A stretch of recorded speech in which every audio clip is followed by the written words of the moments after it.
तो hello guys, आज हम इस वीडियो में सीएसके वर्सेस डीसी की सेकंड टी20 के बारे में बात करने वाले हैं। इस वीडियो में हम देखेंगे कि हमें एक राइट कॉम्बिनेशन कैसे बना सकते हैं। साथ ही में हम देखेंगे कि कौन से प्लेयर्स को हमें पिक करना है और कौन से प्लेयर्स को अवॉइड करना है जो हमें ग्रैंड लीग से दूर लेके जा सकते हैं। और वीडियो के आखिर तक हम एक ऐसी टीम बना देंगे जो हमें ग्रैंड लीग जीतने में मदद कर देगी। तो शुरुआत करते हैं इस वीडियो की। सबसे पहले हम देखते हैं कि इस मैच का वेन्यू क्या है। तो इस मैच का वेन्यू है वानखेड़े स्टेडियम। वानखेड़े स्टेडियम जो कि मुंबई में है, ये एक बहुत बड़ा स्टेडियम है और अब तक इस स्टेडियम में टोटल 73 मैचेस खेले जा चुके हैं, जिसमें कि 36 मैचेस ऐसे हैं जिसने पहले बैटिंग की है वो जीता है और 37 मैचेस वो है जिसने सेकंड मैच बैटिंग में मैच जीते हैं। इसका मतलब हम समझ सकते हैं कि बॉलिंग फर्स्ट का डिसीजन हमारे फेवर में जाता है। इस मैच में ऐसा होगा कि एक हाई स्कोरिंग मैच होने के चांसेस हैं। साथ ही में इस जो स्टेडियम है उसका एवरेज स्कोर ही 166 का है और जिसमें सबसे ज़्यादा रन रॉयल चैलेंजर बैंगलोर ने स्कोर किए हुए हैं जो कि हैं 235। इसका मतलब हम आज के मैच में मैक्सिमम स्कोर 160 से लेकर 180 या 200 तक देख सकते हैं, जो कि बड़ी आसानी से चेस हो सकता है। इसका मतलब हमें टॉस पे ध्यान रखना होगा। टॉस जो टीम भी जीतेगी वो मेरे ख्याल से फर्स्ट बॉलिंग चूज़ करेगी और अगर कोई टीम बॉलिंग फर्स्ट चूज़ करती है तो उसके जीतने के चांसेस ज़्यादा बढ़ जाएंगे। इसका मतलब ये है कि हमें उस टीम के बैट्समैन को ज़्यादा लेना है, क्योंकि सेकंड इनिंग में बैटिंग रिकॉर्ड बहुत अच्छा है और वैसे भी वानखेड़े स्टेडियम में बैटिंग पिच है, इसलिए हाई स्कोरिंग मैच होने के चांसेस ज़रूर हैं। इसके बाद हम बात करते हैं वेदर की। वेदर जो होने वाला है वो क्लियर है, इसमें कोई रनिंग नहीं होने वाली, इसलिए हमें डरने की कोई ज़रूरत नहीं है। पूरे 40 ओवर खेले जाएंगे। उसके बाद पिच रिपोर्ट पर आते हैं। तो पिच रिपोर्ट हमें डायरेक्टली बताती है कि ये पिच बैट्समैन को सपोर्ट करती है, इसलिए हमें दोनों टीम से मैक्सिमम बैट्समैन लेने हैं। अब बैट्समैन को सपोर्ट करती है, इसका मतलब ये भी है कि इसमें ज़्यादा विकेट्स नहीं गिरेंगे। ज़्यादा से ज़्यादा 4 से 5 विकेट्स गिरने के चांसेस हैं। इसका मतलब ये है कि हमें ओपनिंग बैट्समैन लेने हैं, उसके बाद वन डाउन लेने हैं, जिसके वजह से हमें स्कोर करने में आसानी होगी। उसके बाद यहाँ पर बताया जाता है कि बॉल जो कि डायरेक्ट बैट पे आएगा और साथ ही में इस पिच की खासियत ऐसी है कि ये पिच पेसर्स को हेल्प करती है। पेसर्स ने इस पिच पर 139 विकेट्स लिए हैं और स्पिनर्स ने इस विकेट पर सिर्फ 45 विकेट लिए हैं। इसका मतलब ये है कि हमें अगर बॉलर चूज़ करने हैं तो हमें मैक्सिमम पेसर्स को लेना है और स्पिनर को एक या दो ले सकते हैं या फिर अवॉइड किया तो भी चलेगा। अगर हेड टू हेड कंपटीशन की बात करें तो यहाँ पे दिखाई पड़ता है कि सीएसके का पगड़ा थोड़ा भारी है। इन दोनों के बीच में 5-5 मैचेस हुई है, जिसमें 5 में से 3 सीएसके ने जीती हैं और 5 में से 2 डीसी ने जीती हैं। लेकिन अगर देखा जाए तो सीएसके और डीसी के करंट परफॉर्मेंस में बहुत डिफरेंस है। जबकि सीएसके लास्ट ईयर की आईपीएल में बहुत नीचे थी, वहाँ डीसी लास्ट ईयर के आईपीएल में रनर अप हो चुकी थी। तो हमें ये देखना पड़ेगा कि कौन से प्लेयर्स हम डीसी से ले सकते हैं और कौन से प्लेयर्स हम सीएसके से ले सकते हैं। अभी विनिंग परसेंटेज को देखा जाए तो सीएसके के विनिंग परसेंटेज थोड़े ज़्यादा है, इसलिए हम शायद से हो सकता है कि सीएसके प्लेयर थोड़े ज़्यादा लें। आगे हम बात करें कि टीम की स्ट्रेंथ क्या है, क्योंकि वहीं से हमें पता चलेगा कि टीम का हमें बैलेंस कहाँ से लेना है।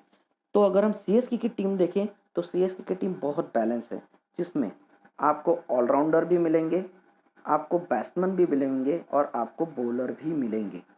साथ ही में अगर हम डीसी की टीम की बात की जाए तो ये स्ट्रॉन्ग बैटिंग लाइनअप उनके पास है।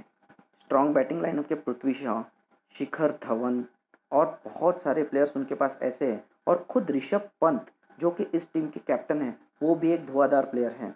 तो हमें इन तीनों को तो लेना ही लेना है।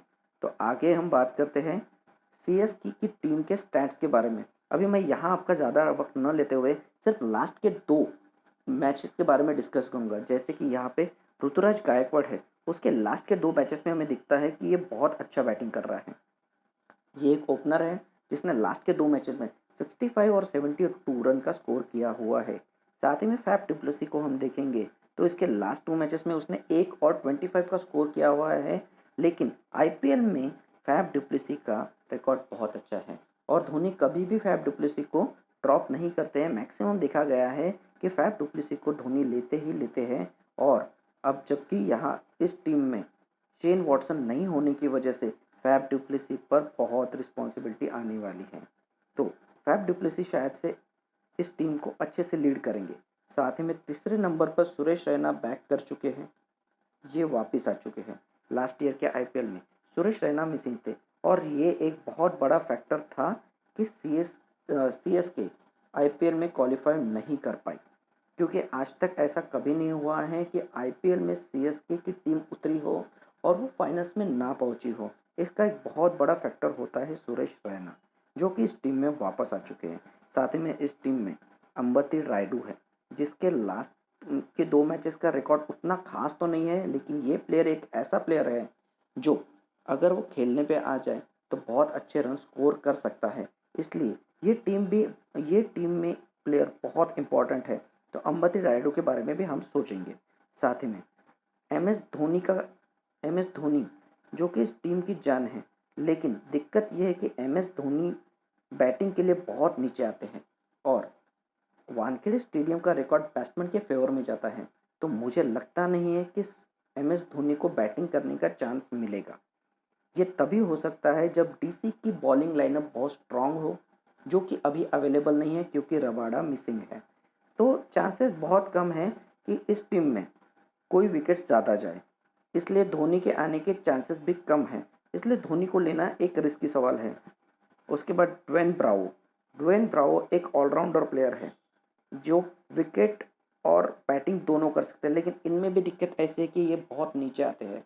ये हमें सिर्फ बॉलिंग में काम आ सकते हैं और ये है एक मीडियम पेसर को मुंबई की पिच इतना सपोर्ट नहीं करती है, इसलिए हम इसके बारे में सोचेंगे।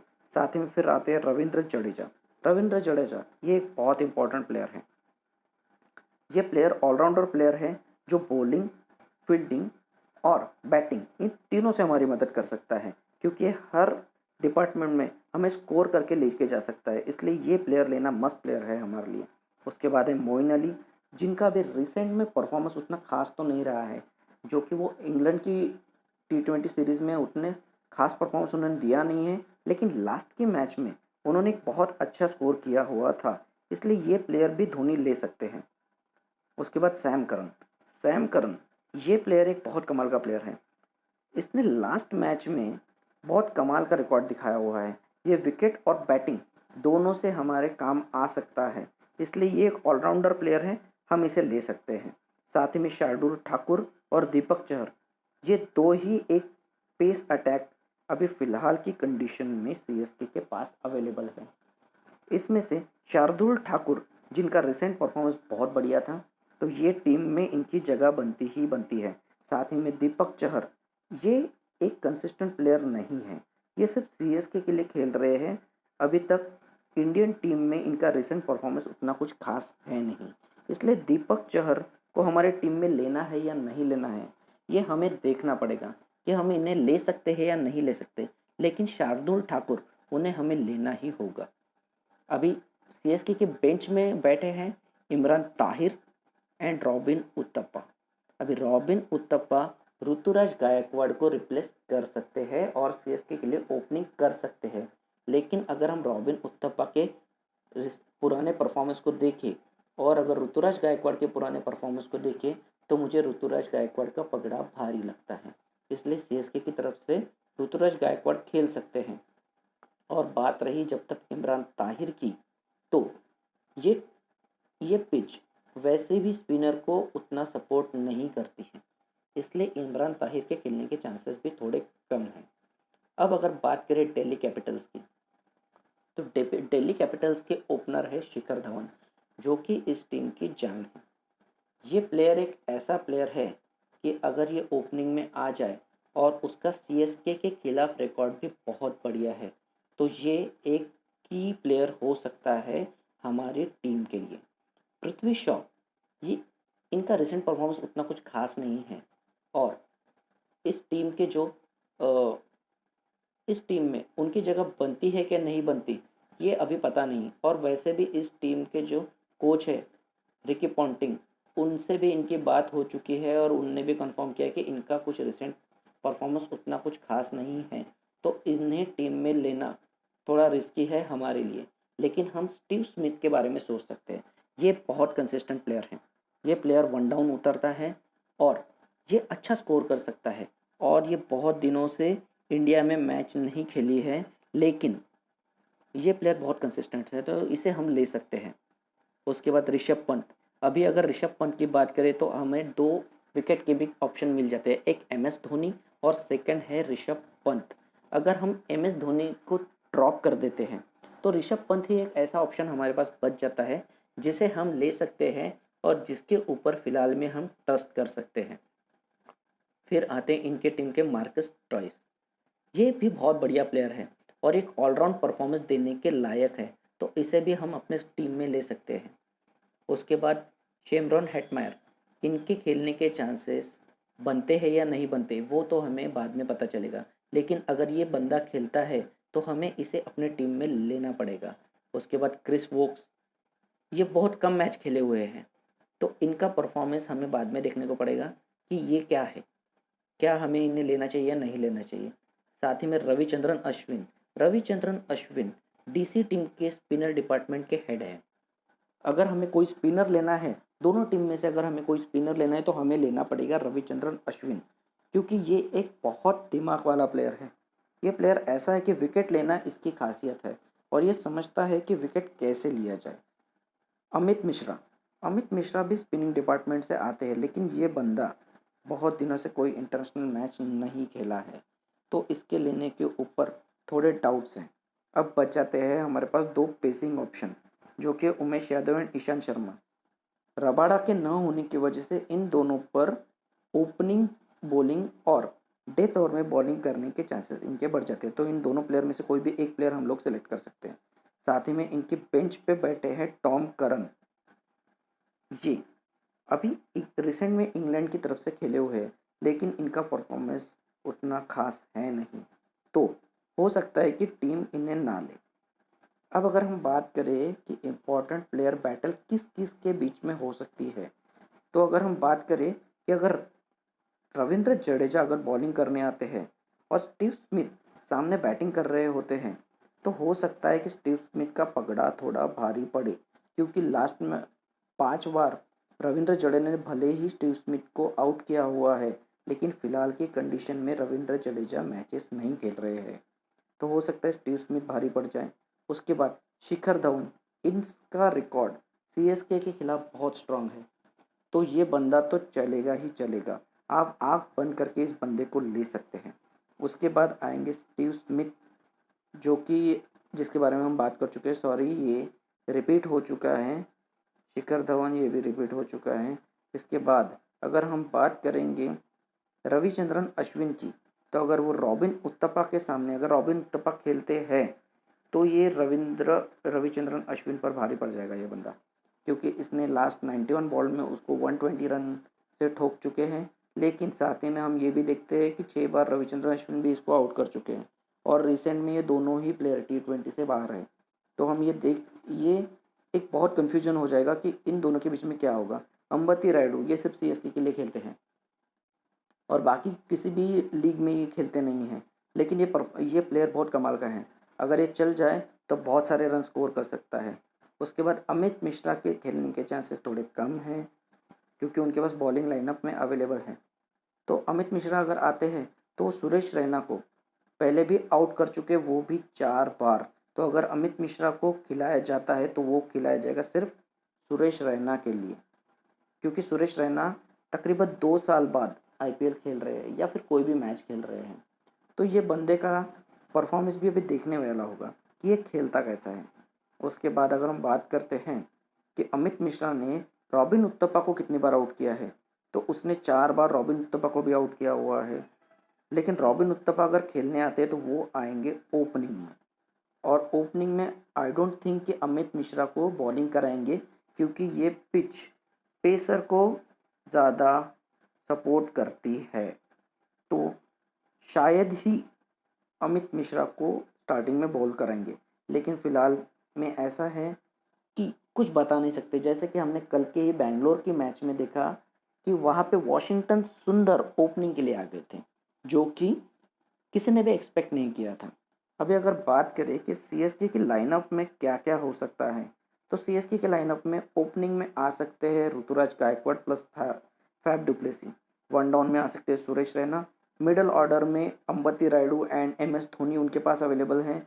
ऑलराउंडर या फिर लोअर मिडल ऑर्डर में रविंद्र जडेजा एक बैटिंग कर सकते हैं, ड्वेन ब्रावो बैटिंग कर सकते हैं और सैम करन भी बैटिंग कर सकते हैं और मोइन अली भी बैटिंग कर सकते हैं। तो उनके पास चार 4 से 5 ऑलराउंडर अवेलेबल हैं। और बॉलिंग की बात करें तो उनके पास शार्दुल ठाकुर भी अवेलेबल है, दीपक चहर भी अवेलेबल हैं, सैम करन भी अवेलेबल हैं। तो इसके वजह से ये टीम एक बहुत बैलेंस टीम है, जो कि किसी को भी हराने के काबिल है। वही अगर डीसी की बात करें तो डीसी के पास ओपनिंग बैट्समैन में आते हैं शिखर धवन एंड पृथ्वी शॉ।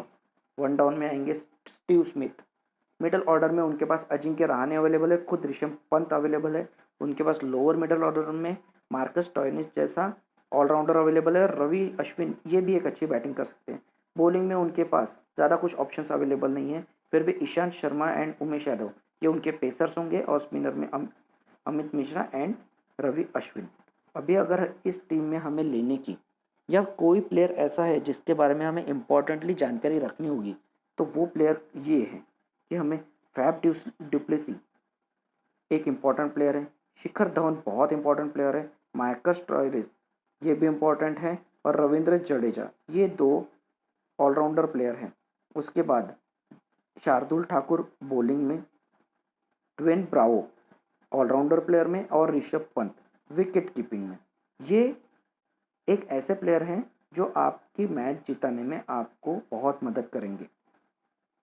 अगर हम कैप्टन और वाइस कैप्टन अगर आपको किसको बनाना है वो बात करें, तो इसमें हम देखेंगे कि फैफ डुप्लेसी को आप कैप्टन बना सकते हैं, शिखर धवन को और ऋषभ पंत को आप कैप्टन बना सकते हैं, क्योंकि ये तीनों ही लोग बैट से बहुत धुआंधार आज खेलने वाले हैं। अगर ये इन तीनों में से आपने किसी को कैप्टन बना दिया और वो बंदा चल गया, तो आपके पॉइंट्स सीधे सीधे डबल हो जाएंगे। उसके साथ अगर आप वाइस कैप्टन को किसी को सिलेक्ट करना चाहते हैं, तो सुरेश रैना मेरे ख्याल से बेस्ट ऑप्शन रहेंगे, क्योंकि ये 2 साल बाद वापसी तो कर रहे हैं, लेकिन ये प्लेयर बहुत कमाल का प्लेयर है और ये अकेला प्लेयर सीएसके को विनिंग टीम तक लेके जा सकता है। तो ये रही एक टीम। अभी अगर हम बात करते हैं कि हमें एक टीम कैसे बनानी है, तो ये मेरी टीम है जो मैं आपको दिखा देता हूँ। ये है मेरी टीम, जिसमें मैंने ऋषभ पंत को विकेट कीपिंग में लिया है। सुरेश रैना को मैंने कैप्टन बनाया है और शिखर धवन को वाइस कैप्टन बनाया है। साथ ही में मैंने स्टीव स्मिथ और फैफ डुप्लेसी को, ये 4 बंदों को मैंने बैटिंग लाइनअप में ले लिया है। 2 प्लेयर को मैंने ऑलराउंड सेक्शन में ले लिया है, जो कि एक है रविंद्र जडेजा और एक है मार्कस टॉयनिस। ठीक है, उसके साथ मैंने 4 बॉलिंग लाइनअप ली है, लेकिन अगर आप इसमें देखेंगे तो मैंने चारों बॉलर को पेसर्स में लिया हुआ है। ठीक है, क्योंकि ये पिच पेसर को ज़्यादा सपोर्ट करती है। तो ये मेरी लाइनअप रहेगी। तो ये मेरे लाइनअप अगर हम देखेंगे तो ये लाइनअप एक बहुत परफेक्ट लाइनअप है स्मॉल लीग के लिए। तो अगर हम टीम देखेंगे तो स्मॉल लीग में ये लाइनअप आपके लिए काम आ सकती है और ये लाइनअप आपको ग्रैंड लीग जीतने में मदद करेगी। अगर आप इस लाइनअप को देखेंगे तो इस लाइनअप में मैंने 5 बैट्समैन को लिया है, जिसमें ऋतुराज गायकवाड़ को लिया हुआ है और ऋषभ पंत एज यूजुअल मेरे विकेट कीपर रहेंगे। इसमें मैंने कैप्टन स्टीव स्मिथ को बनाया है और वाइस कैप्टन धवन को बना दिया है।